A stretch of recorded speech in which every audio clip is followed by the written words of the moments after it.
Hey, very good morning, good afternoon, good evening. My name is Sean. This is Alex. Hey, you're listening to another episode of Coaster Kings Radio. Today's episode is all about the grand announcements for the Disney parks worldwide at the D23 convention, which we kind of watched live, or followed live in Alex's case. And originally we had planned on kind of doing a podcast live reacting to it, but it didn't work how it would work. So now, this is the morning after, we are recording and talking about all the things that were announced, which is probably one of the most successful, if not most exciting, D23 announcements, park panels ever. I mean, there's so much announced, no overlap in attractions. There's everything is custom. Oh my god, there's some stuff that we kind of wish they had announced. But there's also other stuff that we never expected they would announce. Are there big questions related to specific announcements and also just in general? Yes. So today we're going to take you through a grand tour of our globe, our Earth, and all the parks that Disney has around it. And we are going to talk about all the new attractions that have been announced for these parks. Which country, which park should we start with? D23, the ultimate Disney fan event presented by Visa. It's the official name of the expo that... Because it sounds funny. I had to say it. Oh, okay. Come on. Presented by Visa. Yeah, it didn't seem pertinent to the story. But I know, but it's just funny. Like, I just had to do it. Okay. I asked you which part we should start with. Disneyland. We're starting with Walt Disney. A Magical Life. A Great Moments with Mr. Walt type attraction, which I think... It was, we saw something about this, didn't we? That it was like rumored that they were working on Walt Disney. Yeah. And I think they were trying to decide, this was one of those like, just because you can, does that mean that you should? And is everybody related to Walt? And like everybody to whom this would be pertinent to would be on board with it. But I think ultimately this is something that Walt would be impressed with and interested in and would think is cool.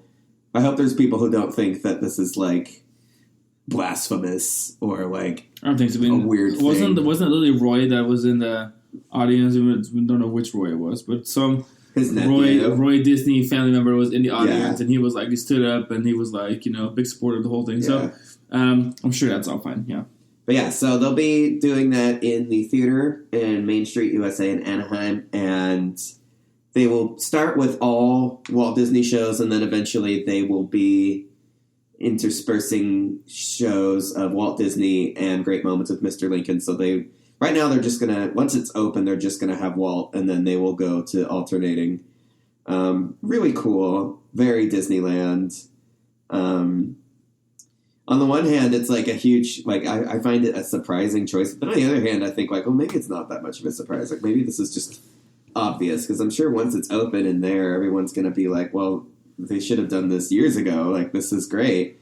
It's the man. This is the one it's all about. Like, the younger generation will see they'll experience not only this version of Walt Disney, but also using the technology that he so loved and the trade and craft that he helped develop and pioneer and turn into a global entertainment phenomenon. So it's a full circle moment. It's neat. It's very neat.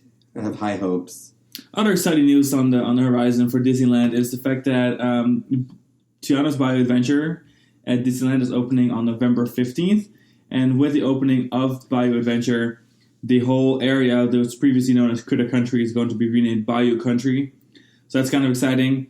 And then what I found maybe even more exciting is that both smuggler runs, including the one at Disney's Hollywood Studios and, of course, the one at Disneyland, they're going to get new Mandalorian and Grogu stories that are added. So kind of like new scenes in the ride, which will be very exciting, because the whole point, I think, of a kind of like game type ride like Smuggler's Run is that you need to keep it fresh.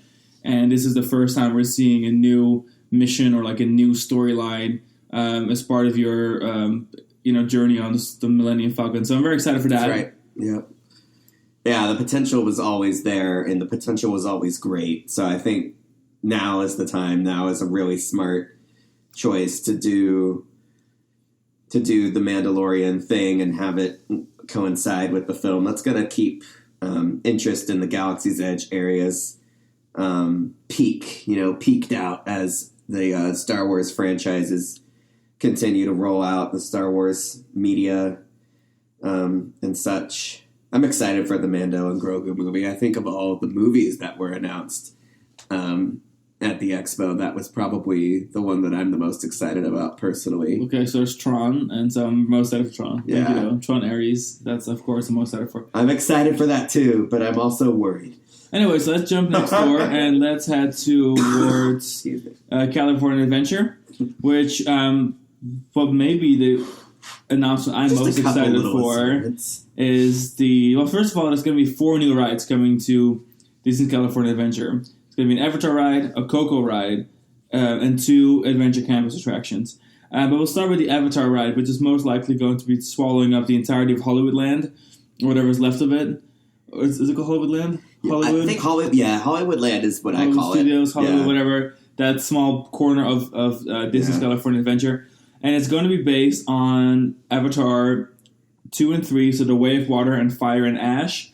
And just the scope of it looks massive. It's going to be like the size of the land here in Orlando, but it's going to be a completely different part of Pandora. So instead of being the Valley of Moara, which we have here in Animal Kingdom at Walt Disney World, it's going to be taking place kind of where the second movie takes place. So that is like on the side of the ocean with the low-lying rainforest, and the ride itself within that land, which it looks like it's going to be very walkthrough-ish, kind of like the one here, like the land here, with restaurants and stuff. It looks like the ride itself is going to be a boat ride very much akin to the Disney Shanghai Pirates of the Caribbean boat ride, where it is controlled by 2 tracks. You're not actually technically floating in the water, but you are in the water the entire time, and there is a possibility for drops and whatever. But there's very large show scenes as well as very large screens. For anyone that's not familiar with the Shanghai Pirates, definitely Google it. It is one of the most impressive ride systems ever created. I still think it is arguably the best dark ride in the world. It is just overwhelmingly exciting. Every time you ride it, I'm almost like overcome with like I don't know what to say, ecstasy. Like it's so exciting. It's like riding that ride, and it's like you're underwater, and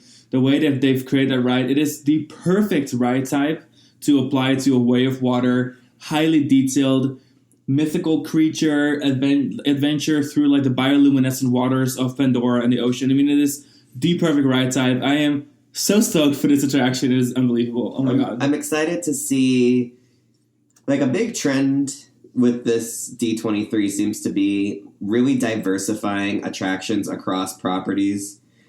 And I think they just learned a lot with Galaxy's Edge, that instead of worrying about cloning what you think is going to be a popular idea to meet demand, diversify your portfolios to create demand. There's no need for another Valley of Moara Pandora area and the Way of Water area that will be exclusive to California Adventure. Will be a great reason for people to need to see both parks. That's just like a small individual example, but I think they've decided that it's kind of like you said earlier when we were developing the script for this podcast. It was like they know that people who go to these parks, if you can afford to go to Disney World, you can also afford to go to Disneyland. Like if you live in the States. Well, yeah, I think the whole point is that the majority of the audience visiting Walt Disney World and any Disney, especially the U.S. Disney parks, I would say, like any audience that visits, but most particularly Disney World, the vast majority of these people spend $1,000, it's easily $10,000 on like a good solid vacation at Walt Disney World, including food, tickets, accommodations on site, all that kind of stuff. So like that kind of money can buy you trips to Paris, can buy you a trip to Tokyo, can buy you a trip to Anaheim. So I think that they're starting to realize diversifying the parks, the audience is no longer individual per park. You no longer have a local audience that will just ride the local Space Mountain or like ride the local Big Thunder Mountain. You're starting to have an audience that will cross an ocean to go ride a ride that the other resorts don't have, which is great because then suddenly you have a way larger audience. The whole globe is your audience. And I'm really excited to see that this D23 was the first ever time, and at least from my experience, that there is no overlap in attraction announcements. There's not a single attraction, a single show that bleeds, that is overlapping with another announcement. Yeah. It means it's completely unique announcements for every single ride, every single park. That's exciting. That's new. I totally agree. I think that's the way to go. As people who travel around the world for theme parks, it's very exciting for us. Yeah, oh my God. Excuse me. Like this year, we're doing all Disney parks in the world easily, which we've done before. And I'm like, oh, great, we're doing it again next year. Like in 28 or whatever, when all this is open. So I think the biggest, like, surprise, the one announcement for California Adventure that I don't think, like, anybody had any idea about was the Coco Flume ride. Because Avatar had already technically been previously announced, just with like really limited details, and phase 2 of Avengers Campus was also more or less inevitable, maybe not explicitly announced, but like there was always going to be a major e-ticket ride added there next to Guardians Mission Breakout. So the Coco ride's a huge surprise, and I'm really excited for it. I love that Disney is continuing to lean on things that work. Flume rides, dark rides, ambiance, complex audio animatronics. You know, they name dropped. They were quick to set the mood with the Coco announcement. Like, they were quick to name drop Haunted Mansion and Pirates of the Caribbean as like the kind of ride experience that people can expect from this Coco ride. Which is great. I mean, it never gets old. It will never go out of style to do that sort of thing. But the first major question I have that I ask to myself and to any of those listening is, where are they putting this ride? And is it going in Pixar Pier, or is it going in its own area? Or is it just part of the whole Disneyland Next thing, and is it going across the park? Yeah, is it like, because I think they've got a spot for something like this behind like the Inside Out neighborhood at Pixar Pier.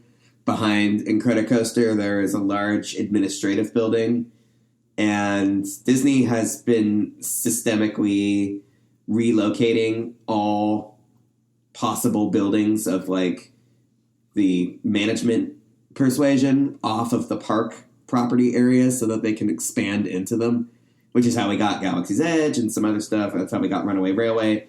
So I wouldn't be surprised if there was like secretly expansion space that was available even in some unlikely places to accommodate some of these rides. But in any case, it's going to be very exciting. I guess we'll find out soon enough, since they said they're breaking ground on Coco in 2025, right? Or 26. I can't remember exactly when they're breaking ground on I think maybe it was 2026. But we'll know soon enough. I'm very curious. The future for California Adventure is obviously quite bright. Another major surprise announcement was the fact that the Avengers Campus expansion was a 2-part attraction expansion that will double the size of the area, which frankly is needed. We've always felt that, like... Yeah, breaking ground 2026. Okay, great. Yeah. See, I can't wait to find out where it's going, and I guess I wonder if it's going to replace an attraction, or if it's going to go in some sort of, like, surprise expansion Adventure spot. I mean, not that I expect this to be where Coco goes, but there was a mention of Adventure Trail at Redwood Creek to be an expansion plot for a major ride. That seems inevitable. That could be a decent spot to put one in and put the entrance closer to where Little Mermaid is. Who knows? There really is no telling until they work on it. Especially with this ride, because we already obviously the Adventure Campus rides are going to Adventure Campus. Yeah. Avatar is most likely to take up that whole part of the park. It's almost all but confirmed for Hollywood. And where the bus loop is, outside the park is. So, that's all kind of... But Coco is one of... Nobody saw coming. It's one of those rides in this whole announcement selection that nobody even knew was on the A lot of times, like, when content creators are able to, dissect what is coming to a park before it's announced, it's usually because of permits. Usually the location of something is what we know before anything else. Before we even know the theme of something, we know the location of it. But when Disney surprises us and actually announces something that nobody seemed to suspect, Now it's like, well, we're missing a piece of information that usually we have first thing, which is the location. Right. So curious to find that out. But yeah, let's go ahead and move on to the Adventure Campus expansion. So by this expansion, Adventure Campus will double in size. Currently, Adventure Campus is home to Pim Kitchen, of course, the Spider-Man Web Adventure Dark Ride, and Guardians of the Galaxy Mission Breakout, which is themed to the Tivon collection. And then you have that Spider-Man stunt show outside, which isn't a whole lot. And the Doctor Strange show thingy. Right, and then there's a couple of other show thingies. So Yeah. the area itself, I think, was always kind of lacking a little bit, which we always said that we like the Paris one better. It doesn't feel as dead. Paris has always felt more The complete. power of Avengers Assemble Flight Force is good. They're having meet and greet locations, having a whole training center, having the like 5 food locations at Disney Paris. It made it feel so much more important. But now it looks like this is going to be the ultimate Adventure Campus here in Anaheim, because they're adding a major dark ride that's going to be kind of along the lines of the new Peter Pan dark ride in Tokyo Disney. So it's going to be kind of like the ride system like Spider-Man here in Orlando, or like the Transformers rides, or Jurassic World in Beijing, so that kind of ride style. And then it's going to be sharing a building with the second new dark ride, which is the Stark Flight Lab. Before we jump on to Stark Flight Lab, we have to know that the Avengers Infinity Defense ride, which is the dark ride, is going to be themed to the multiverse. So all different kinds of parts of the adventure story. And I'll be honest with you, I'm not a big Avengers fan, so I cannot give you all the details, or I don't exactly know how all of it works when it comes to the actual stories. But King Thanos is going to be the main protagonist, and then we are going to be jumping through universes, through time and space, between different franchises, different characters, all part of the Avengers, to, I suppose, defeat him, because that's the point of most theme park rides. But the theme, I think, is that like our timeline, like it's a version of the timeline where he actually wins, and then we have to like travel through time. We have to use like the time stone or something, like to turn back time so that we can go back and prevent the win from happening, to create the good ending timeline that we actually experienced in the film franchise. Something like that. You want to talk a little bit about the Star Flight Lab? Flight Lab looks really cool. I think a lot of people were quick to point out that this is actually a pretty clear evolution of the Sum of All Thrills sub-attraction of Interventions, which was a virtual sort of design your own roller coaster attraction using a 2-passenger KUKA arm attraction. And for those of you who aren't familiar, KUKA arms are the 3-point robotic arm vehicles that are utilized for a few different attractions. They were developed originally as like methods for audio animatronics for large props and stuff, but they've also been developed as ride vehicles. You can ride a KUKA arm at most Universal resorts. At the Wizarding World of Harry Potter inside Hogwarts, the Harry Potter the Forbidden Journey is probably the most famous application of the KUKA arm as it stands. There's also one in Abu Dhabi at Warner Brothers, the Warner Brothers theme park, themed to Batman. There's one coming to Epic Universe. Epic Universe is getting one also. The Dark Universe ride system is confirmed to be the KUKA arm. This is a very cool piece of technology, and I like that the Stark Flight Lab seems to really lean in on like the coolness of it, the cool factor of the technology. With Harry Potter, with all of the themed applications of this ride system, the ride system itself is not supposed to be visible. It's all behind the scenes. But here, not only do they have like this really cool, almost like Omnimover, Omnibelt version of this ride system where the ride vehicles travel on like a conveyor belt of sorts and are then like grabbed individually by the KUKA arms themselves that sort of like plug and drag and drop the vehicles. But it's like the whole point of the ride is the fact that the ride system is really cool to look at. So it won't be, hidden or obscured from view the way that it needs to be on the other applications of the ride system, so that it doesn't break the theme. Apparently, there's going to be like multiple versions of the ride that you can get. Like you're testing out new technology in the Stark Lab, and like you will be assigned like a different hero, and each hero will have their own ride cycle. I don't know. I like the abstract nature of it and the fact that it's like not even very clear how to categorize this ride, because it's sort of instinctually you want to say it's a dark ride. It almost is giving flat ride. Like it kind of has flat ride energy, but it's also like but it's tracked in a way. I don't know. It has my attention. I'm very interested. And like Coco, this was like totally unexpected, like a totally surprise announcement, and like a really nice like bonus little cherry on top for California Adventure, rounding out their Avengers Campus area, and frankly rounding out the whole park between Avatar, 2 rides for Avengers Campus, and a Coco ride. I mean, California Adventure is that girl. Like that park is about to be banging, and it's already pretty great. Like California Adventure was already, in my mind, one of the stronger Disney parks overall, and the fact that they're getting 4 custom major rides is just fantastic. I'm so excited for them. So moving on from California, I think that covers everything in Anaheim. I guess the only thing that I wonder now is if any of this, like you said, is going to be like consequently related to the Disneyland Next proposal, because I haven't heard anything about that since it was got approved by the city council. So I guess I mean there could be even more news related to the Disneyland setup. We already know that because Avatar is coming to the Hollywood area, that major city related infrastructure changes are coming to the resort to accommodate the new ground transportation loop and the walking bridge that will cross Harbor Boulevard to the center of the resort complex from that side. So curious to see overall like how the Disneyland resort will continue to morph, and the metamorphosis of the resort area as these major new attractions, these major high capacity. I mean, the daily capacity for California Adventure is going to expand substantially by the time all this stuff is open.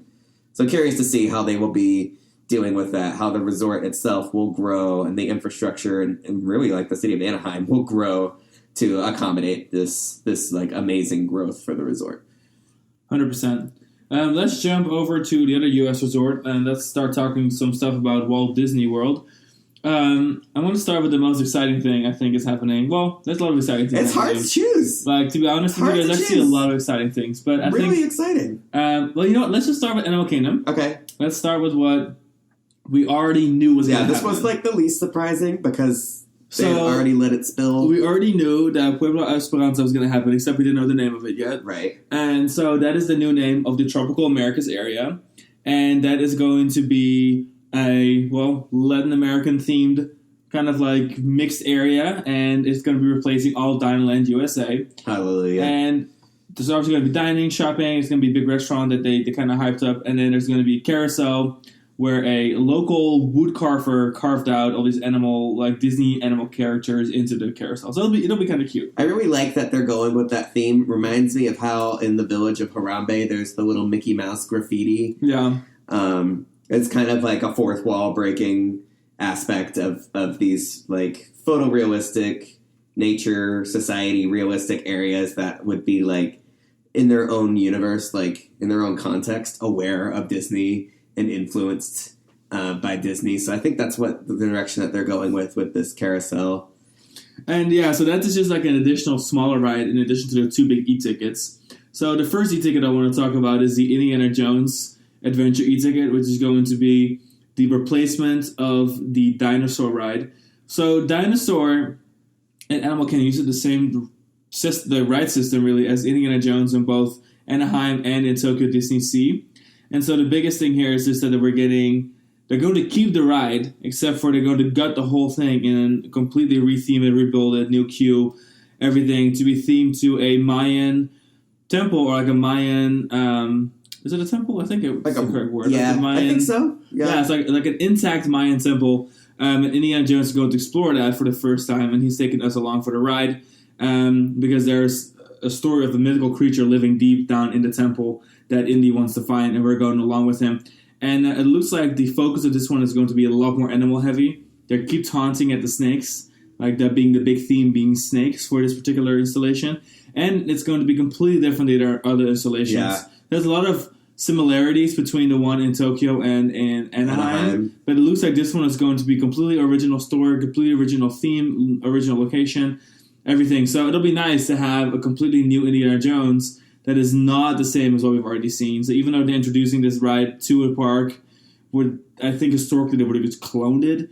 Old Disney, but new Disney is so big on making everything as different as possible, it appears, especially now that they're going to make it a complete custom story, theme, idea, and I cannot wait to see what that big mythical creature is going to be. Because I know Animal Kingdom, they're going to have to do something more animal related, I'm just so relieved that they're finally giving up the ghost on the whole dinosaur thing. I think Animal Kingdom is going to need to go through like a whole, like a sort of rebranding of sorts. Excuse me.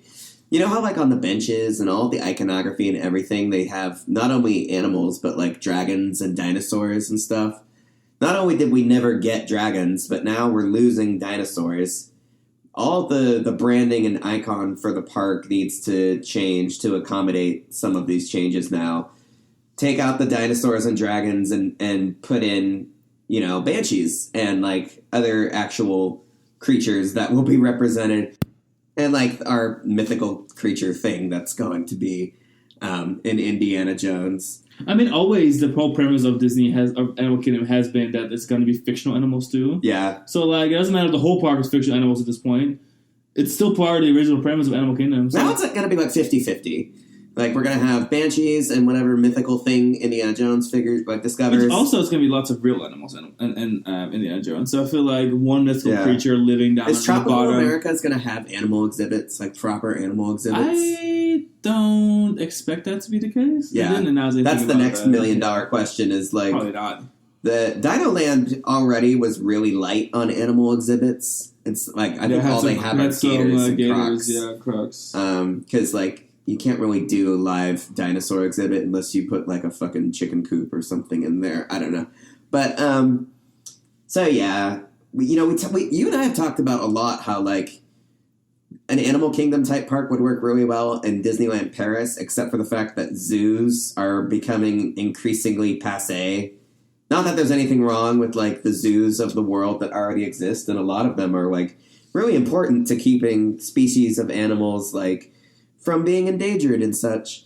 But opening new zoos and, to a lesser extent, opening new animal exhibits inside of existing zoological hybrid parks, like places like Animal Kingdom and Busch Gardens and SeaWorld, like, it's not as marketable or as likable as it used to be. It doesn't seem to come without eyebrows being raised and questions being raised. And I think for Animal Kingdom, like, all this to say, I don't think we'll ever see another new animal exhibit come to Animal Kingdom ever again. Maybe at some point. Didn't they add the other exhibit later?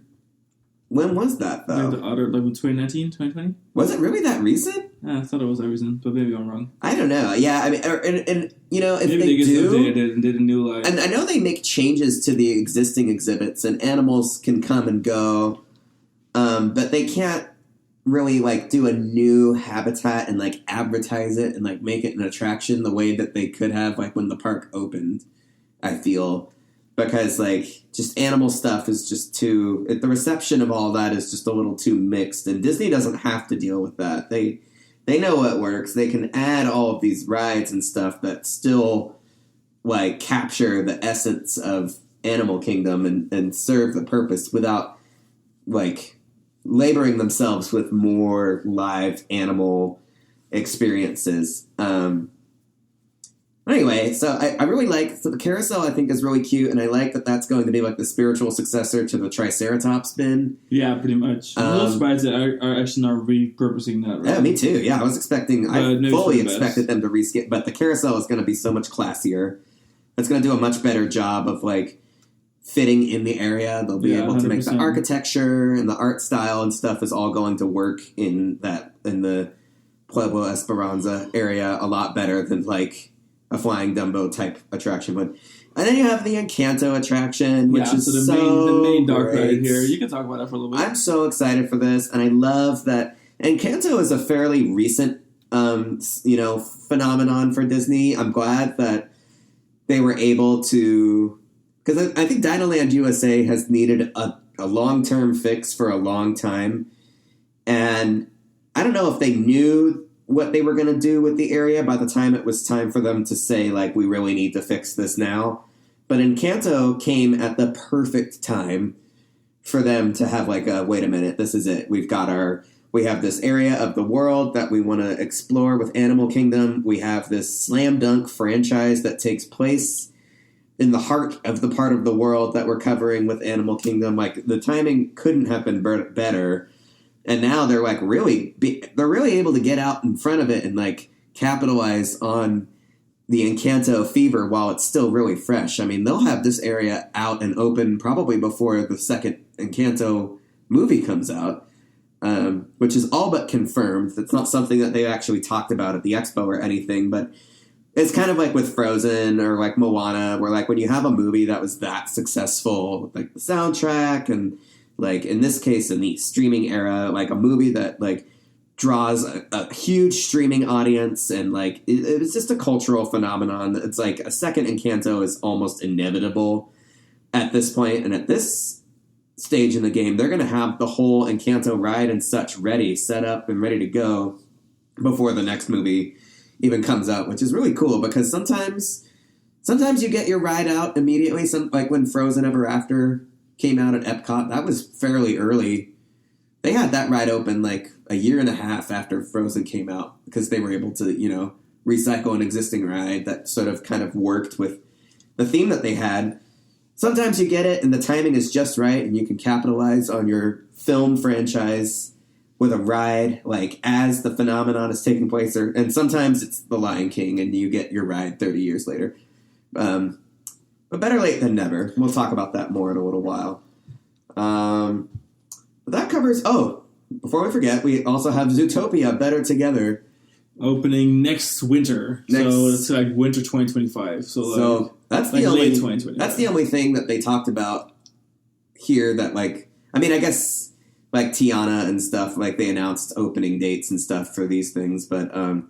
This feels like the first of the actual new attractions that weren't already completely announced. Like they had talked about doing a Zootopia thing, but we didn't have like an attraction name or a timeline yet.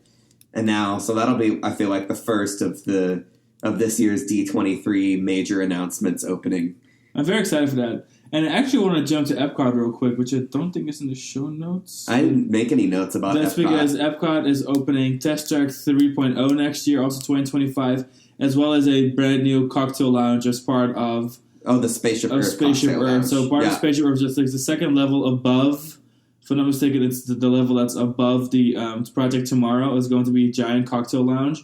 So it's going to open to the public, kind of like a themed bar overlooking the World Showcase in the distance. That's a really great addition. To be, and I'm excited for that because I think the whole cocktail lounge thing is very, very Walt Disney World. In a way, maybe a little bit Disneyland now because they have like the Lamplight Lounge and stuff. But truly, if you look at all the theme park resorts around the world, like if there's any resort where you just go just to have a cocktail and hang out, that's only Walt Disney World in my mind. Yeah. Like I think Walt Disney World, you go to Epcot is obviously very known for that, and I like the lounge that is inside. Space 220, but also, of course, we love Nomad Lounge or Catch Us There Tomorrow. I just like that whole idea of like the lounging and like Walt Disney World where you go there for a week. That is kind of the whole point of the resort. Lounges fit into that model very well. So I'm excited that they're doing that for Spaceship Earth. Like a big modern aesthetic lounge. And we'll talk about, I guess that was what all there is to Epcot. So we'll jump into Magic Kingdom, and I'm actually going to try and kind of make that happen with also talk about their new cocktail lounge. And it's going to be the new Pirates-themed tavern that's going to be another cocktail lounge right in Adventureland, of course. Opening also 2025. Replacing Tortuga Tavern? I'm 99% sure, yeah. So right now, Tortuga Tavern is a shop. It's called Tortuga Treasures at the moment. Excuse me. But yeah, so Yeah, I agree. I think the lounge things are really smart. It's nice that Epcot has got a little something, like something that's a nice vibe for Epcot. There's definitely some things that Epcot could still really use that, like, for as much as Epcot has gotten the last few years, I think the park still needs a lot of help. And if they don't get more stuff for that park soon, I feel like it's low-key going to be like the worst park in the chain by the end of the decade. But that's neither here nor there for now. For now, let's talk about things that are actually allegedly going to happen. There's a new nighttime parade coming to Magic Kingdom, which is awesome. Disney Starlight. I love that there's a new natural evolution to, like, Main Street Electrical Parade, Paint the Night, like, the kind of thing that Tokyo Disney does with their nighttime parade. I think Magic Kingdom, like, a nighttime parade for Magic Kingdom is just an obvious choice. I hope that this leads to later operating hours consistently within Magic Kingdom. Like, I hope this means, like, midnight operations in the summertime for Magic Kingdom, because I think one of the biggest issues that Disney World faces is just, like, the choking and the crowding of crowds as they leave Magic Kingdom after the fireworks. And I think keeping the park open to midnight on more nights would help ease the stress. There's some other things that I hope that they do. We'll talk about that toward the end of the podcast, where we ask ourselves and the world some questions about, infrastructure really related to some of these announcements that have been made. But yeah, so for Magic Kingdom, the new nighttime parade, that's going to be awesome. I love that sort of thing. I was always a big fan of Paint the Night, and then obviously Main Street Electrical Parade is a childhood favorite of mine, so I can't wait to see this. I've got high hopes. But then I think the tavern announcement and the nighttime parade announcement for Magic Kingdom were widely overshadowed by the two crazy bombshell announcements that were made. Total surprise. 2 years ago, the D23 announcements consisted of a Beyond the Frontier Blue Sky concept that included a version of the Encanto attraction, which was then redirected to Animal Kingdom, obviously. And I think that was probably because Encanto had literally just come out, so they were at the time trying to figure out how they were gonna fit it into the parks and, like, what they were gonna do. Coco was also rumored for this Beyond the Frontier expansion. Now we see where the Coco ride went. It hopped across the country to California Adventure.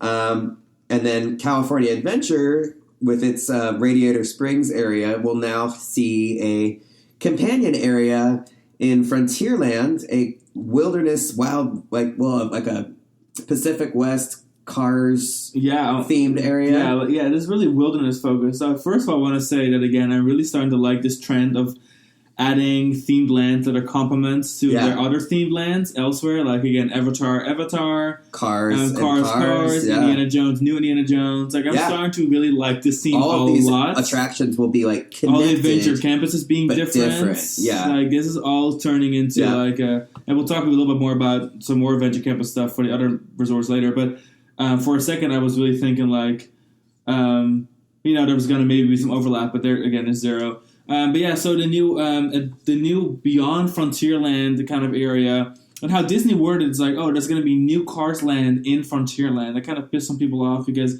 the whole point of Frontierland is a period piece. Being like, so, there were no cars in Frontierland. I get why people are like... So I almost feel like they should have just worded it as like completely new land that isn't part of Frontierland, but there is nothing left in Frontierland, because I feel like Tiana already makes no sense in Frontierland, so why are we so pressed about cars? You know what I'm saying? Like, Tiana's already... even Splash Mountain never made any sense in Frontierland. Like, it never made any sense to begin with. Splash Mountain never really took place in the West. It took place in the Georgia, South, right? Yeah. Like, it doesn't make any sense how that was ever lumped in with Frontierland to begin with. In that center, between everything just has, like, this general 19th century America theme, and they just went with it. Yeah, so anyway, people love to complain, and I just am very, very stoked for this.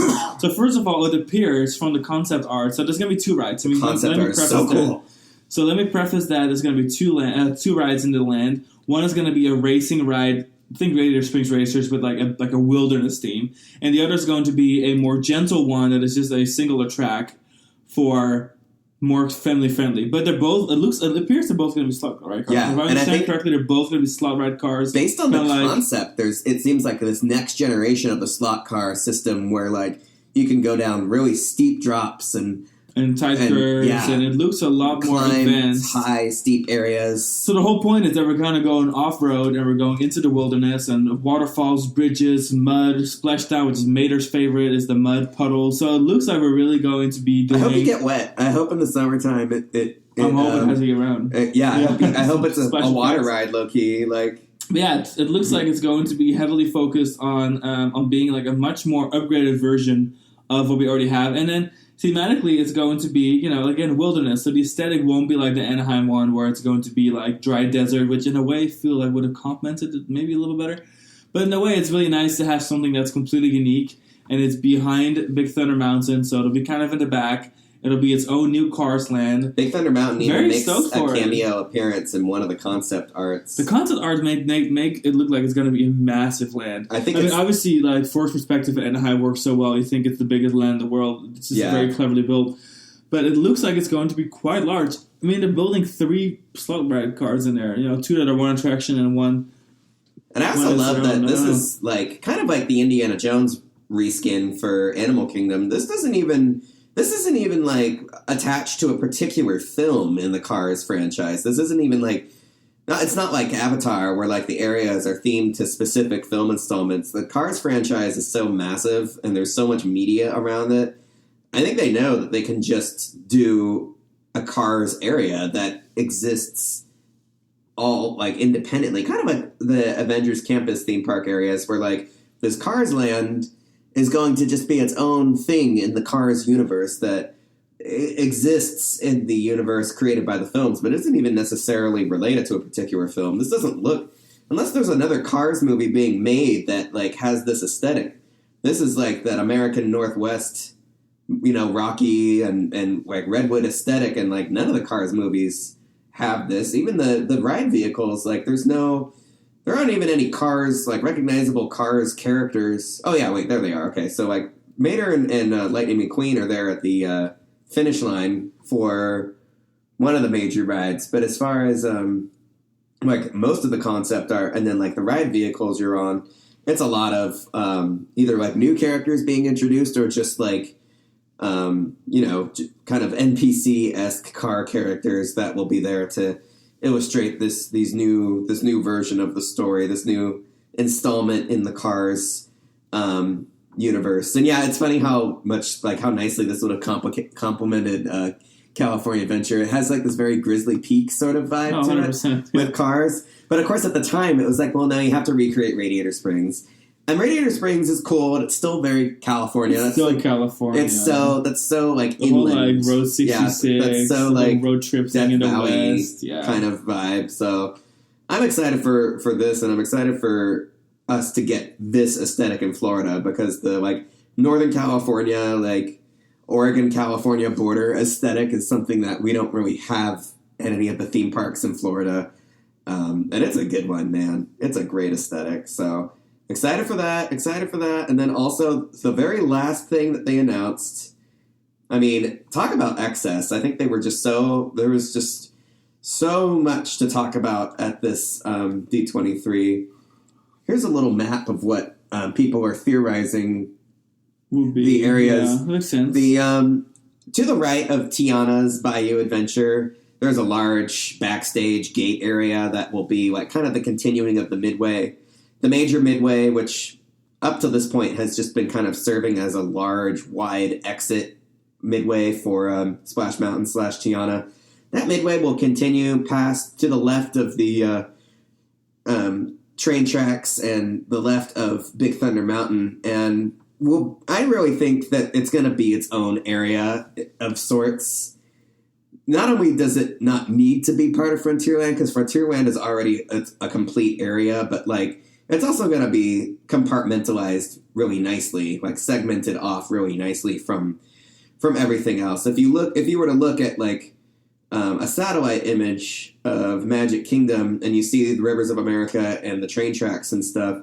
Basically, the theory is that the new Cars area and then the Villains area will expand all the way up to the edge of the river of sorts. I don't know if this is a real river or I think it's probably a man-made river because it gets really straight there. It's like parallel. It's a retention river. Yeah, there's like retention river that is up on the northern edge of the technical outskirts of Magic Kingdom. Will be kind of where they're building all of these new expansions, and the train right now goes right through the heart of the Villains Land area that they're expecting. There's probably, who knows? They might do another train station, like who knows? But basically, it seems a lot like what they did with Galaxy's Edge in Anaheim, where they're going to be rerouting Rivers of America, perhaps rerouting or making changes to the routing for the train ride. But filling in all of this space between pretty much all usable park expansion land between Tiana's Bayou Adventure and then the Haunted Mansion all the way on the other side, and then connecting it into like a proper midway loop that will then either empty out. My guess is actually that it would empty out right in that like Tangled Plaza, because right in between the Tangled bathrooms and Small World, there is a large backstage artery that like could definitely accommodate a midway expansion of some sort. But plus having Villains Land attached to Fantasyland and like that transition thematically, I think would be like a really obvious choice, more so than like connecting it to like the Haunted Mansion entrance plaza. But that's neither here nor there. That's all speculation at this point. In any case, all of these attractions, we're looking at least 3, if not 4 e-ticket rides between these two areas. 3 e-tickets minimum, and then like at least a D-ticket or 2 with like the miniature Cars ride, and then any sort of supplementary attractions. They weren't too big on details for the Villains area, probably because of all of the things they announced, that one is the furthest on the horizon. But I think they were just really eager to tell everybody that was definitely happening. Like, it's an idea that they've been tossing around probably for, like, decades at this point. It was always rumored. There's a popular rumor as, like, the 5th gate. There's concept art all over the place of, like, different applications of this villain thing. And I think, not to say that Universal really is due any credit here, but I think applying some pressure with the Dark Universe area of Epic Universe was a good enough reason for Disney to remind everybody, to really explicitly tell everybody that this wasn't just an idea that was getting knocked around endlessly, but never to leave the editing room. Also, Disney's history of like protagonists and villains is so much grander than that of Universal. Oh, yeah. Because I guess something Universal ever really did, the whole like good versus bad like that. You know, like Disney's so much older when it comes to that kind of storytelling, and so Disney has a lexicon of like all these concepts that they can just throw out there and make it highly successful. So Disneyland, I guess it's called Villains at Magic Kingdom, is what that's going to be called, will be home to 2 major rides. It looks like from the concept at least 1 major roller coaster, which we're really excited for. If you look at the bottom of the concept, if you ever pull a picture of it, you can see kind of the train going through the caverns below, the roller coaster train, and in the background on the left side of the picture. Sorry. Looks like there's roller coasters over there too.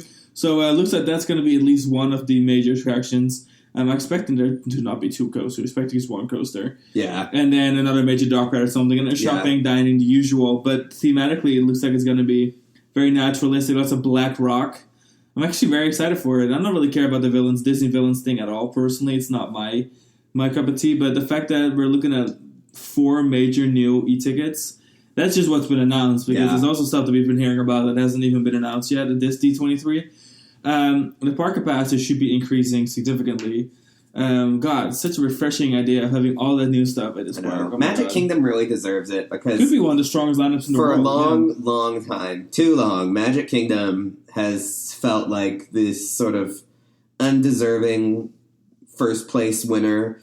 It's been the most attended theme park in the world for a really, really long time now. Probably for as long as the Themed Entertainment Expo has even been like measuring and publicly publishing like attendance, Magic Kingdom has been number one. But I think, and we're guilty of this, Disneyland Anaheim people, Disneyland Paris people, fans of the Asian Disney parks have always been quick to point out that Magic Kingdom might be the biggest, but I don't think many people would agree that it's the best. Unless, of course, it's the only castle park they've been to. But now, I think they're really, like, eye on the prize. Like, Magic Kingdom is really they're buckling up to rise to the occasion. I mean, all of a sudden, like, the shortcomings of their Small World, of their Space Mountain, of their Tomorrowland as a whole, their Pirates of the Caribbean, that's suddenly going to kind of wade when you are over here talking, okay, we got Tron, we've got Seven Dwarfs Mine Train, New Fantasyland. Bayou Adventure. We have Bayou Adventure. We have three cars ride, practically, or two cars ride, you know, Cars like Land, Cars Villains. One of a kind experiences. It's going to look, suddenly the park's going to look a lot different. Almost like a mix of a classic Disney park and a more modern Disney park, like say Shanghai Disney. Yeah. Almost like it's fusing, and that is, to me, very exciting, because I never really liked Magic Kingdom particularly much, but now, we just wrote Tiana's Bayou Adventure yesterday, and I was telling Alex, like, oh my god, this is like... You guys, we're on our Tiana's Bayou Adventure bullshit. We love that ride right now. We are crazy about it. Oh, absolutely. So, like I said, I was just talking to Alex yesterday, and I was mentioning that between Tiana and Tron, I suddenly have so much more interest in Magic Kingdom. I mean, you can possibly get me there prior. Like, I just didn't care. But now... Yeah, you hated Splash Mountain. I really didn't care for Splash Mountain. I think Tiana is such an upgrade. I mean, we did a whole episode about that. So check it out. It's called Tiana's Penguin Rising. And so anyway, I think with continuing that trend of all the new stuff, all the flashy new stuff, all the nice, polished, modern Disney stuff, I think it will really kind of get Magic Kingdom out of its kind of dusty shell that it's been in. I think this is going to do for Magic Kingdom on a greater exponential level what the big Hong Kong Disneyland expansion did for Hong Kong Disney. We just did our Hong Kong Disney episode a few weeks ago. It just went live. As of this recording, it just went live a few days ago.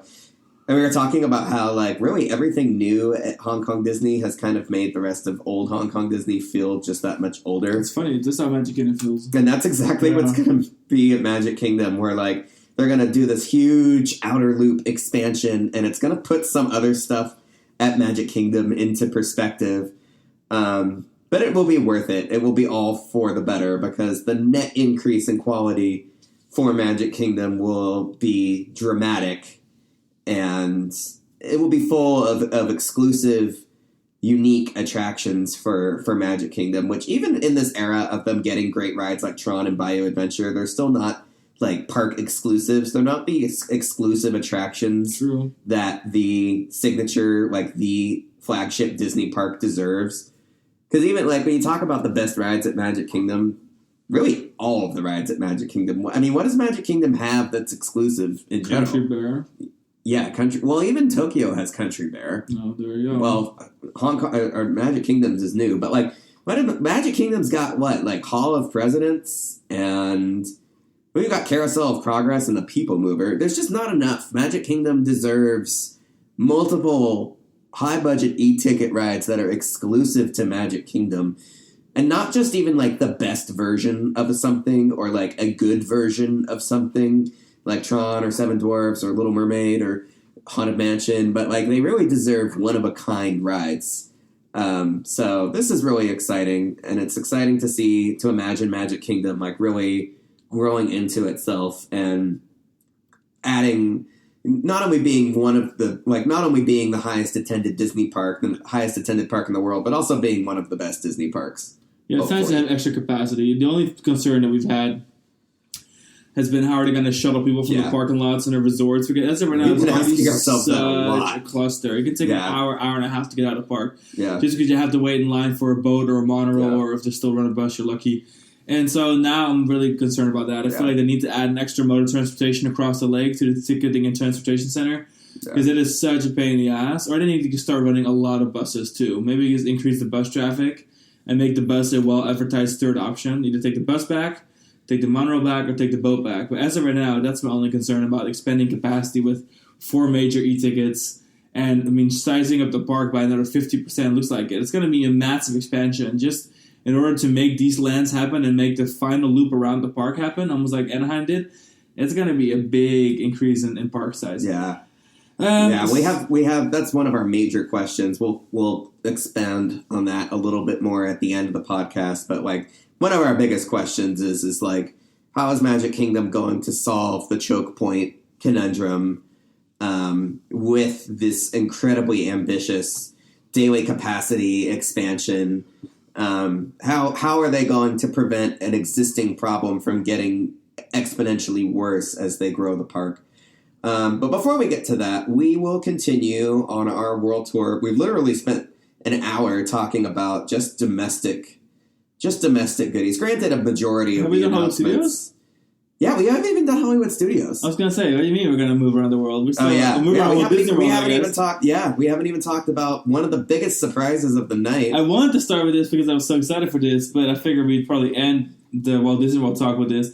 But I don't know if I'm even most excited for this. I'm excited for a lot of things, but I'm also very excited for what is like everyone's dream come true. I mean, this is probably the most unilaterally positively reviewed announcement of any of the U.S. Disney parks, and that is the new Monsters Inc. land coming to Hollywood Studios, most likely replacing Launch Bay and the Animation Courtyard, but could very potentially replace New York, but that wouldn't make any sense to me, because I feel like the New York area with the Muppets Vision and the restaurants and stuff is perfectly fine, as where the meet and greets and the dead stage show area is just way deader. So I'm expecting this to be replacing Launch Bay and speaking to existence.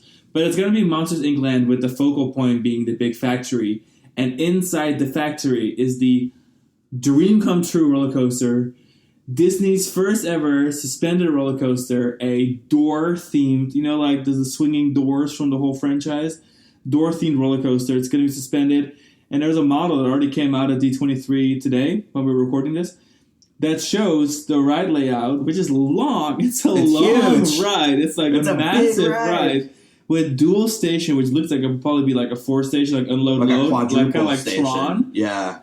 But it's looking like a Vekoma suspended family coaster that's going to be high capacity with 4 stations, and it's going to be a long ass ride and then like high detailed storytelling, supposedly according to the presentation of D23 last night, but I am stoked for this. It's going to be so great. Yeah, I think that the production courtyard, animation court, whatever that area is, there's a lot of just old infrastructure left over from like the studio tour. The Launch Bay area is a huge building. There's some administrative stuff back there that they can relocate. Like, I think it's obvious that is going to be the area that's going to be where this area will be located. The New York area is also not even that big, and some of that area, I think they're still, like, if anything, I would expect them to save that area, the New York area. Because first of all, you're right. There's nothing really wrong with that area. It's perfect. It's a little New York area. It's got Muppet Vision. Like, that, of all the things in the Disney lexicon, like, that area I feel like is fine. It doesn't really need to be addressed, in my opinion. At least not yet. And when they do, they can put Star Wars stuff there. Right. And bridge Star Tours all the way to Galaxy's Edge. Which I feel like is something that they should have been planning on doing from the beginning. But yeah, the production courtyard area really needs help. Like, that's really the only area that they can do anything with that actually needs the help right now. So I hope that's it. I hope that's what they're doing. Especially because of that area's location in the park, like right at the end. It used to be the entrance to the tour, like a tram tour. Like, the whole, like, entrance plaza, like, is really, really, like, points to this archway with that courtyard, and then right now there's just like nothing of substance. So just like the framing and the design, the layout of the park, I think is what invites this expansion to go there. But yeah, I think people have been dreaming of this. This is another concept. It's kind of like the Villains world, where like this concept has been eddying around in the Blue Sky cellar or whatever for literally 2 decades. I think they have always wanted to do this, and now they finally, the technology is there, the money, the interest, the timing. Like, this franchise is a great fit for Hollywood Studios, and I think it's just perfect. It reminds me of Tron. It reminds me of, like, you have a film, you have a place or something that happens in the film. You have the light cycle, you have the swinging on the suspended rails of the door matrix inside the Monster Scream Factory. Like, there's scenes in films that just beg for rides. Like, you see it and you're like, this needs to be a ride. And they're finally doing it. The system is there. I think the theme is going to be great. It's like the ride vehicles are themed to the Scream canisters. I'm sure it will be themed around some sort of... It'll be, like a lot of these rides, it'll be some sort of like open house, like humans invited to Monstropolis for the first time ever. Come ride the new Scream and Laugh roller coaster and save Monstropolis from the newest Scream shortage or whatever. Because they're always dealing with some like energy shortage. Wasn't that like one of the aspects of the first... Have you seen Monsters Inc.? Yeah, it's been so long. I'm the worst person. In the first Monsters Inc., there was a global, Monstropolis-wide Scream shortage. Where literally they're having an energy crisis, like, in the film. And ultimately, the energy crisis is solved because they find out that laughter is exponentially more powerful than Scream, which they were using the energy from screams to power the world. It's super wholesome. Yeah. It's super, super wholesome. And I think that's going to be a hallmark of the ride, is that it will be like a contraption that people can ride where we will like allow the attraction to extract our laughter and screams to help power Monstropolis or something like that. But it's just gonna be great. I cannot wait. I would be lying even if like some of these rides are going to be more spectacular as far as like show elements and stuff are considered. I would be lying if I said that this roller coaster, Disney's first inverted coaster, an indoor suspended family coaster themed to Monsters Inc. I would be lying if I said this wasn't the one attraction that I'm like the most excited about. Fair enough. So, yeah. Well, I don't know if I agree with that, but still I'm very, very excited. Yeah. I can ask you if you agree. I'm just telling you. Okay. Next up is move to Disneyland Paris. I think that'll be the next natural move, moving east across the globe. Took us an hour to talk about America. Well, okay, but the rest of the announcements aren't nearly as the U.S. parks got the majority of the announcements here. So Disneyland Paris, we'll start off with the main park itself, Bucket Disneyland. It's getting a nighttime show, and for the first time ever, they're going to be combining drones with fireworks instead of doing them separately. Yes. And they're going to be doing projection mapping on the buildings at Main Street, kind of like Anaheim has been doing for a while. That'll be the first time they're doing that. But that's kind of it for the announcement for Disneyland. Sad face. I know. However, next door at Disney Adventure World, currently so-called Walt Disney Studios, that is going to be renamed Disney Adventure World once Frozen opens. And they announced Frozen is going to open in 2026, which is a little disappointing. We were all expecting 2025. They already made the grand announcement of Disney Adventure World opening. So we kind of figured that it would be 2025, but it's going to be 2026. Oh well. The good news is they already announced that also in 2026 with the launch of Disney Adventure World and with World of Frozen, there is going to be a new nighttime spectacular on the center of the lake. It's going to be kind of like Epcot style, but with drones and of course fountains and the whole thing. Maybe even more World of Color but like 360. And that is going to launch alongside everything else, including of course the Tangled boat ride and the restaurants and the shops and everything else is on that main walkway. And then Studio One is going to be part of the world premiere now, which world premiere will be the entrance to the park. And it's going to have a brand new restaurant, which they released details on that. It looks a little more naturalistic, but they're keeping that cool vibe inside Studio One. So that's kind of all that on what we already knew. And then what they just officially announced, which we were heavily expecting, is the Lion King ride. It's going to be a whole Lion King land, actually, Pride Lands. And it's going to be home to a almost like Splash Mountain kind of water ride that is going to be themed to the caves underneath the Pride Rock. And it's going to tell the story of Simba from cub to king, as they say it so cutely. And then there's a whole land surrounding it, which is kind of surprising me because I didn't expect much of a land for it. But there really is going to be a whole like one-way in land that makes you go by Pride Rock. And then there's shops, restaurant, and whatever else. Meet and greets are going on in there. That's pretty exciting. They just released they just inserted the part of the big model at D23 today, the Imagineering Pavilion, that shows the ride. And it looks massive. It has like a giant show building. The show building it's going to be a big ride. It'll definitely be Splash Mountain scope, if not slightly larger. It's got big boats that will seat 12 people, 12 adults, 4 rows of 3 with individual seat molds. So, like, capacity is going to be great. This is an exciting time for Disneyland Paris because, like, this is going to be a globally desired experience. Like, Disney fans from all over the world will come not just to Disneyland Paris, but to Disney Studios, to Disney Adventure World. The ultimate underdog, the redheaded stepchild of the Disney lexicon, is finally getting an ultimate show-stopping e-ticket attraction. That's not only like a globally exciting thing because like it's the first actual Lion King ride after being one of the most successful and domineering film franchises of all time for 30 years, but it's also Disneyland Paris's first water ride. For a long time, there was concepts, rumors, chatter of getting a water ride of some sort, but they were always reluctant to do it because they felt like in the wintertime it just wouldn't be possible. But with modern technology for flume rides and stuff, it wouldn't be difficult for them to make this ride a relatively splash-free experience in the wintertime. Yeah. With like simulated splash technology. It can be done. Or those low water levels on the drop chutes. Yeah.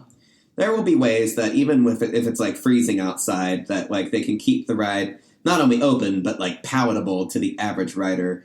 As an attraction that's taking over the spot that was earmarked for a Galaxy's Edge clone, it really is like the scope, the size of this attraction is fantastic. I would say the ride itself probably takes up this as much space as like both of the Galaxy's Edge rides combined. Which is surprising because the original Galaxy's Edge concepts for Paris were just the Rise of the ride. Resistance and not Smuggler's Run. So, and then the area I think looks really cute, and it has a very Animal Kingdom sort of vibe to it. It feels it's going to go for probably a slightly more fanciful aesthetic to like what you'll find around the Festival of the Lion King and Animal Kingdom in the Harambe village of Africa. So that's just... I think they go for a more naturalistic rock, like a vibe, more being like in the Pride Lands, I guess, where it's all straw and huts and stuff, yeah. And even though the ride is going to be themed to the animated film, I guess for visuals inside the ride, it will be the cartoon. I'm glad for the outside, for the curb appeal and the aesthetic, they're going with photorealism, with elegance, opulence. Well, what I expect kind of is like, you know how they have the Festival Lion King show and Animal Kingdom you just mentioned? Yeah. There is those like animatronic Simba and stuff, and I think it's going to be that kind of like 3D version of kind of like how they brought Tiana into a 3D world. Yeah. Kind of the same way with Lion King. I don't think it's going to be like too animated or too flat, luckily. It's going to be. Whatever they do, I have the utmost faith in Imagineering, and I am so happy for Disneyland Paris.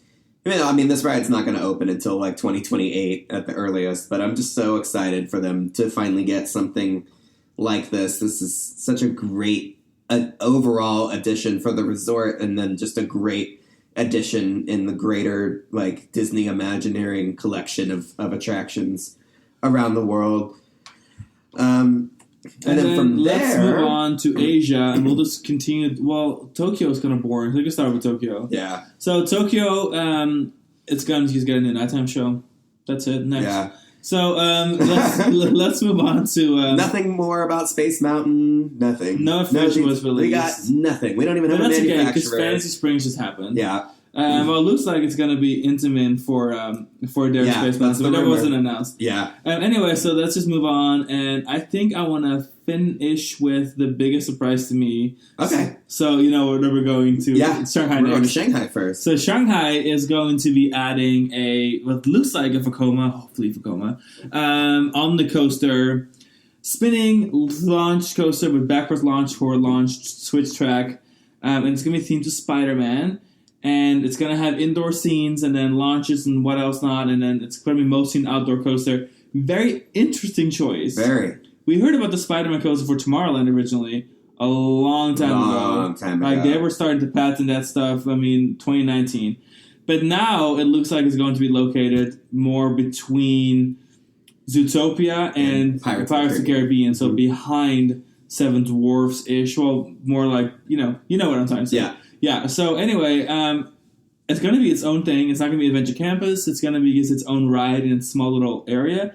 I still think it would have fit very well for Tomorrowland, especially the aesthetic of it. But that's besides the point. It looks like it's going to be over there. Maybe they'll put it in Tomorrowland. That would still be my wish.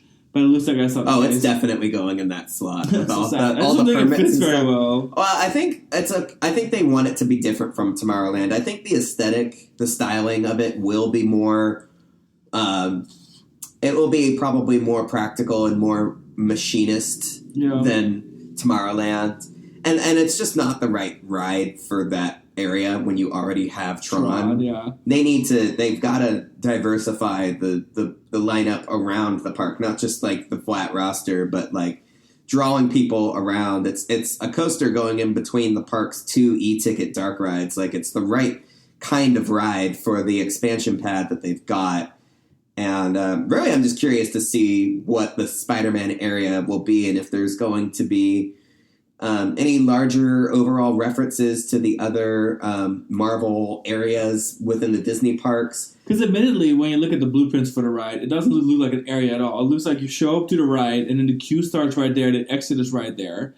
On the main midway of the park, it looks like it's going to be really just a plug-in, singular attraction. Compared to like Zootopia, which is a one-ride area, but very well fleshed out. This looks like it's not going to be like a land coaster. Just like all. Boom, like right on the midway. Just a ride.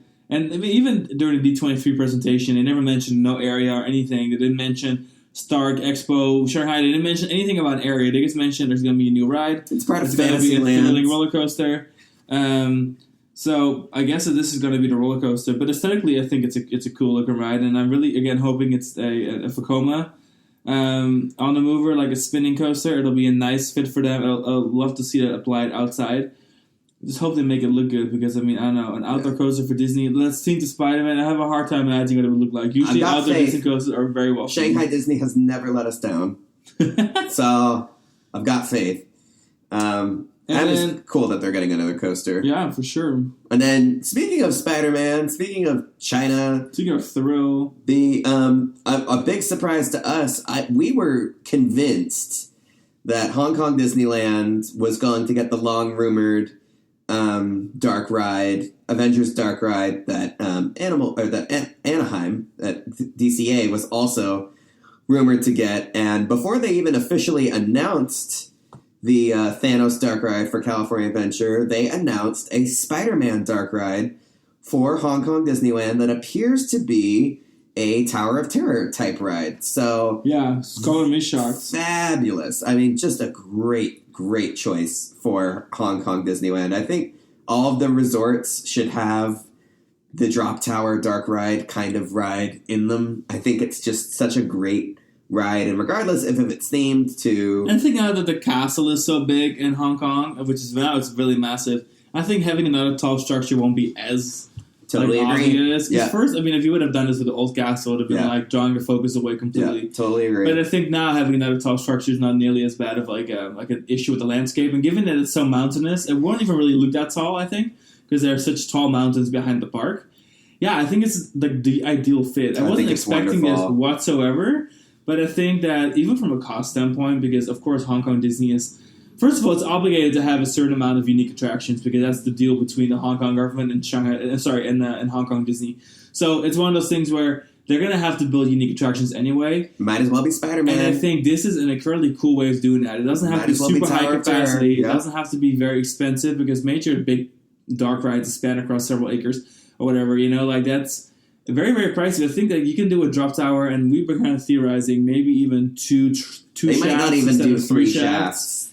Doing it like that way, you can kind of be a little more cost efficient, you're space efficient, and you've got something very unique because you have to do something unique. So I think a Spider-Man themed drop tower is like best case scenario for the park. I'm so stoked for that. I am bewildered that they announced it, but I'm even more excited for it. Sometimes an idea is so good that when you announce it, it's hard to believe. Like, wow, did they really just announce that? Like, that's so smart. And this is that's why we saved this one as the last one to talk about, because I think it's one of the most perfect, if not the most perfect, announcement of the entire night, and a huge surprise, big surprise, and just a great addition for Hong Kong, because I think Hong Kong Disneyland has a really great lineup already, and it's already got a really solid lineup of coasters. They've got 4 coasters. They have a variety of great dark rides that are appropriate for all ages. Mystic Manor, their Small World is fabulous. Obviously, Frozen is a great addition. The Ant-Man and the Wasp shooting dark ride is one of the best shooting dark rides in the world. They've got classic dark rides. They've got Jungle Cruise. I mean, it's a great dark ride park already. So going with a thrill ride, going with the Tower of Terror ride system to create a non-roller coaster thrilling dark ride is just perfect. It is exactly what Hong Kong Disney needs, and I think it's going to be a slam dunk. They are really happy with how they announced, I think a couple months ago, that they were really happy with how how feedback and attendance has been with Frozen, and that was when they announced that they were definitely moving forward with a Marvel attraction to replace the long, ready-to-be-developed plot left behind by Autopia, which was retired in 2016. So really one of my favorite and most exciting and satisfying announcements. I think so. I think it's a great one to end the range of announcements with. But let's move on to the questions that we have, because there's a couple things questions. There were some things that I was waiting all night to hear talked about, and then before I knew it, the panel was over, and I couldn't stop thinking about Tomorrowland in Anaheim, asking myself, when the biggest question. Will they fix Tomorrowland? We have been waiting. I have been waiting. 1998, we got Tomorrowland 55. It was an absolute dumpster fire. And they have done nothing but put Band-Aids on that area ever since. I will say I'm glad that we got Finding Nemo's Submarine Voyages back, like in 2005 or 2006, whenever that was. That was a good distraction from what was otherwise the perpetuation of a completely disastrous, dysfunctional area. Also the reopening of brand new Space Mountain with the new onboard audio and the new track for 2005. But really since then, it's like, we have sat and watched this area decay for 20 years. I know that the issue with fixing the People Mover track situation is really complicated because People Mover's track is a total loss. It needs to be demolished. Nothing that is about the People Mover track or anything that it touches is up to code. So once you start demolishing it, you have to just demolish it and start over. And it's attached to every possible establishment, every possible structure in Tomorrowland is attached to this thing, this track. So they're going to need to fix Tomorrowland eventually, and I feel like I really thought this was it. They were going to announce that they were going to fix Tomorrowland. There's been so many rumors about Tomorrowland, getting a new People Mover, getting Tron, a custom Tron, all sorts of things. There's been all sorts of things, and of course that we still don't have that. But you know what? Maybe that's up their sleeve for the next D23. Because I do keep thinking all this stuff they're announcing is 2027 through 2029 openings, probably. There's got to be another wave of stuff that they gotta have something to announce next time, Maybe they'll announce it for the 75th anniversary. I think maybe one of the biggest problems is that they still don't know what they want to do. Because if they don't know, they're not going to do something if they don't feel like they have the right answer. If they don't feel like they've got a franchise or something that is going to make this work, they're going to focus on other stuff. And that's how you get stuff like Galaxy's Edge and the new New Orleans expansion with the Haunted Mansion updates for the Haunted Mansion movie and Bayou Country with Tiana and Toontown with Runaway Railway. And now we're getting the second phase of Avengers Campus, and we're getting Avatar is replacing Hollywood, and we're getting the new Coco ride. I mean, it's I feel like surely we're going to run out of things to do in the Anaheim resort that don't include Tomorrowland, because it's just gotten so glaring to me. The decay and the abandoned, the lack of use. I mean, Anaheim does not have a lot of space. Space will always be at a premium in the Anaheim resort, and Tomorrowland is just begging to be redeveloped. But I know that it's just such a huge, daunting undertaking, and there's going to be casualties. The submarine voyage has been open, I think, a lot longer than most people expected it to ever run, given the operating cost is enormous. It's not very high capacity. It's not reliable, and it's not accessible. Yeah, it's simply a difficult attraction to have, and I know that ride is going to be gone when they finally address the Tomorrowland equation, and probably Autopia too. And that's not going to be an easy pill for people to swallow. I would expect the entire, because submarines, Autopia, and monorail are all directly on top of each other, I think we can expect a really seismic change to that area of Tomorrowland where like they will take it down to the dirt and start over. And then also the other obvious major area for redevelopment in that Tomorrowland being the old Carousel of Progress, America Sings, Intervention, Star Wars Launch Bay thing, this big round building that takes up a ton of space. You can fit a whole dark ride in there, and it's just being used for nothing. And then even the theater, the Tomorrowland Theater, which had Honey, I Shrunk the Audience and Captain EO, like even that is just kind of sitting, not being used, like directly in front of Space Mountain, directly in front of the star attraction for the area is this abandoned space. So like I'm really hoping that before too long here, I guess maybe in 2 years, we're gonna see a Tomorrowland fix, because I feel like everyone is just waiting with, it's like the elephant in the room, the other shoe waiting to drop is like when we're finally going to see Tomorrowland get fixed. But of course, they can't fix it if they don't know what the answer is yet. And I guess what I'm saying is that maybe it's just not clear to them what they want to do. So I guess we'll just have to continue being patient.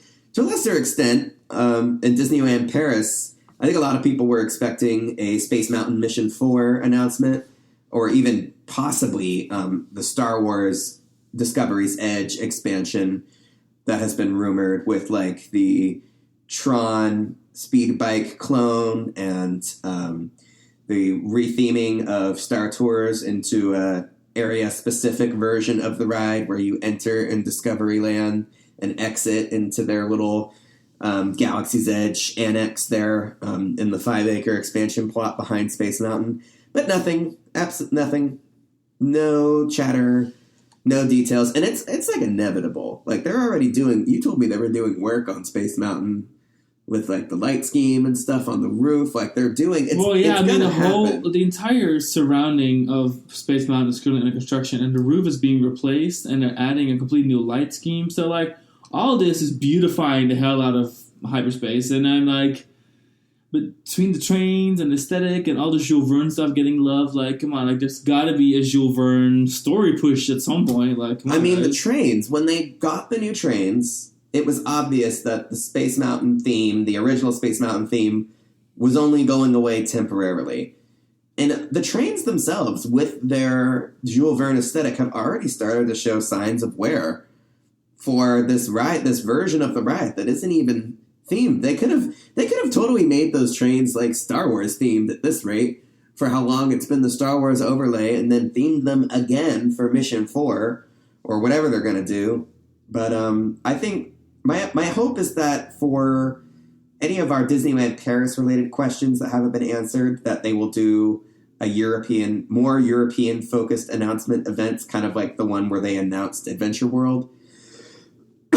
Because in fairness, with D23 taking place in Anaheim, all these announcements are happening at like the worst possible time of day for Europe.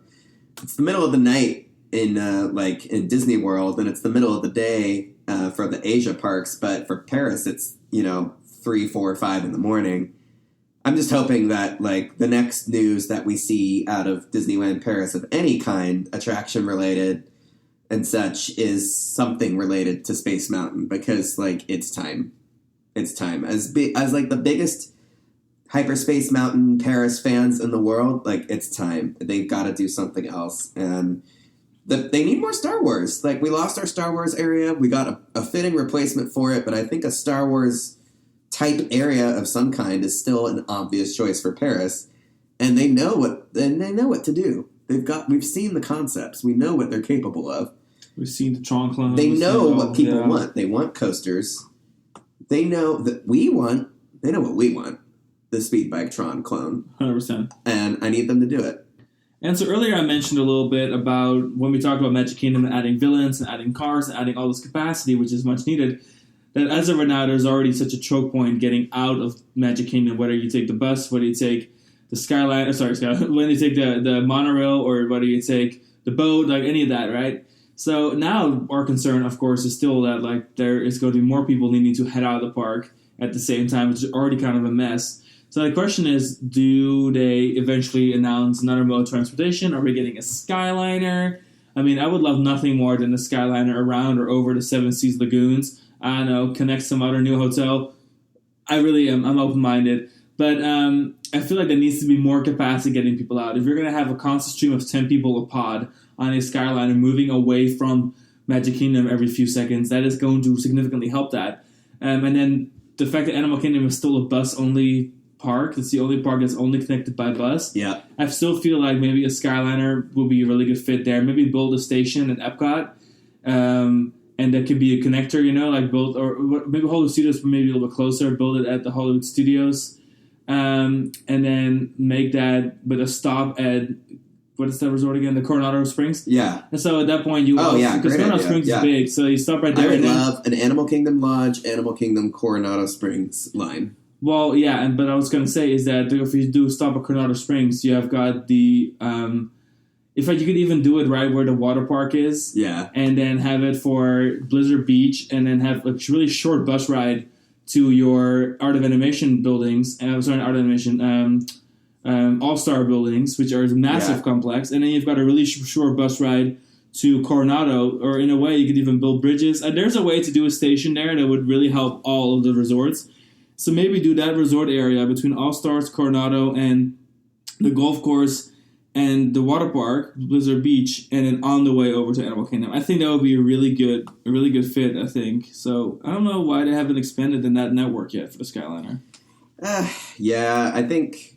Well, when they did the Skyliner, considering it was covering two major points that were already connected with the water taxi, it gave me... I think a lot of people were speculating that this was just going to be the first of many Skyliner expansions, perhaps, and that this was just a safe way to test the system, since it wasn't, completely vital to the, transportation ecosystem. It's still a massive operation. But now it is. Now I think it's a really good... I mean, they've had it for 5 years now. But yeah, they just really need to do something. Animal Kingdom, the Animal Kingdom branch of Disney World could really use some auxiliary transportation. Like you said, all of the stuff over there, the hotels, Blizzard Beach, Coronado, All-Stars, Animal Kingdom Lodge, all of that could be connected really nicely by a Skyliner setup. And then really to a greater extent, Magic Kingdom needs more ways to flush people out after the fireworks. And I don't know if the solution is going to be a Skyliner, or if the solution is keeping the park open later. Or just running more buses. Or, yeah, they've just got to do something, because it's just a freaking nightmare. I dread leaving Magic Kingdom on some of these nights. On these 10 o'clock closure nights, they do the fireworks, the park closes at 10, and it's just the worst, most tedious thing ever. And it can take a good hour plus to get out. It's so annoying. I mean, we've once waited 90 minutes to get out. It was ridiculous. Also, if they did a Skyliner to the Ticketing and Transportation Center, that would be a great opportunity for them to completely redo the Ticketing and Transportation Center. Which it needs it anyway. It needs it really bad. And there's a lot of wasted space over there. It's a huge plaza that's not really being used for... I mean, it's being used for its intended purpose, but, there's not nearly as many buses at the bus loop that there used to be ever since they added the resort bus line drop-off right next to the entrance to the park. There's a lot of, concrete infrastructure area stuff around the ferry launches. I mean, there's even that gift shop there that's been sitting empty for, 5 or 6 years. There's just a lot of space over there. There's plenty of room to do a Skyliner station on both sides, because I know they can wedge one out of the front side too. If they could put it right next to the monorail station, in between the monorail station and Contemporary, make it a nice kind of convenient walk from the Contemporary Resort. I don't know. Well, if they ever were to add reflections, the new hotel that's close to Wilderness Lodge, I wouldn't mind them making it like an L shape. Yeah. With a stop for Wilderness Lodge and reflections, and then onto the TTC. Yeah. That way, resort guests can use it, but also the traffic for the TTC. Yeah. And then this way, it doesn't feel as single purpose at the end of the day. Because that's what it kind of sounds kind of single purpose the way we're describing it. But if it were to serve two major hotels or two major resorts, and then connect to the TTC, anyone wanting to go to Epcot at those two hotels would take it to TTC and connect on the monorail. Yeah. Anyone wanting to go to Magic Kingdom would take the Magic Kingdom. Anyone going between the TTC and Magic Kingdom could take it. I think that would be a good solution. But is Reflection still happening? Is that hotel? Yeah, it's still It's now back online? Okay, so... I don't know when it's happening, but apparently it's back on track. And this is one of our longer episodes we've had in recent history. So make sure to leave us a review on Apple Podcasts. Leave us a 5-star on Spotify.